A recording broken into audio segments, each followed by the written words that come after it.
Ask them for help. And they show you. Because I'm telling you, if you paying for anything from this point forward, it ain't God. Why would God charge you for something his God that Christ died for? Because they done made ministry about money. Go right there. You know, Elisha received the mantle after a relentless pursuit behind Elijah. Ain't nobody walk up to you talking about I'm gonna release this mantle on your life. You don't respect a gift that you don't work for. Ain't nobody just say I release this on your life and you don't even understand it. Seen somebody do that down in Birmingham. You just now getting in ministry, and here you is trying to release a mantle on your daughter life, and your daughter ain't even ain't comfortable in who she is. Show. Y'all got good showmanship. So I sit back and I look at stuff like this. And I'm looking at everybody that's around them. I said, why they don't say nothing to them? Ain't nobody around me in the spirit of delusion. Watch this.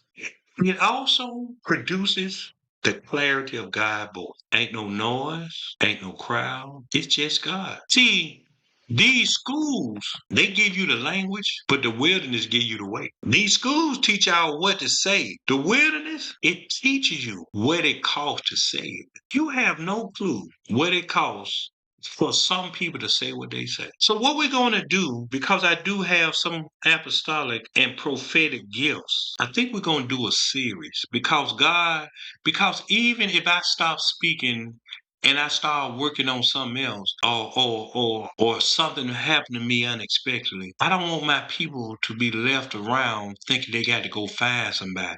That's why I teach them to find God. So I think what we're going to do, we're going to do a series. It might be a five-pointer. And we're going to start with the different stages that prophets and their types go through. We're going to talk about the exposure, learning who you are, the community of who you are, the identity of your heart. Then that's the stage 2, which is the wilderness. See, prophets don't go through the same stages that everybody else go through. Because after exposure, usually God sends prophets straight to the wilderness. Isolation, stripping and testing. Because their wilderness season is actually 3 parts. You got the separation, then you got the confrontation, then you transform. And what's wrong with a lot of them, they're stuck between 2 and 3. Because 3 deals with facing your own fear, facing pride, and facing yourself. So that's why you got a lot of self-righteous prophetic people out there. You're not going to learn that in no school. And that last one is dependency. That's when your identity forms, and that's when you release.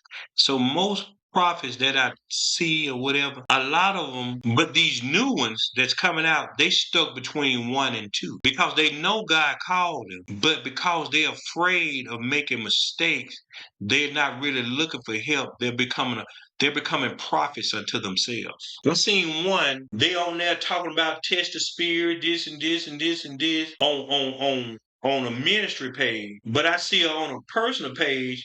You out there with your short mini skirts on, your three different colors around your eyes, your titties all out, and I'm just looking. You know why God allowed me to see that page? Because I could tell when she was speaking, I could tell she wasn't confident because she kept stuttering. And I said, okay, she's stuck between identity. God calling you, but you still want to be a whore. I understand that. I understand it. But you playing like you ain't. And that's what's going to make this new set of prophetic people so pure that when they hear stuff like this and they say, hey, he right, it'll get them to change who they are. So the prophetic is not being silent, it's been refined because it's corrupt. Prophets sleeping with women, telling them that they husband, why y'all think what went on with Brian Kahn went on so long? He's stuck between 2 and 3. And now nobody can't tell him that. And that's what's going on with many of you. Before he allow you to get like the Bynums, the Kahns, the Valeries, and this, he want to stop it. So I'm not rejecting necessarily school of the prophets. I'm saying if you paying for it, it's a waste of time. Transformation, center we proclaim. Whoa.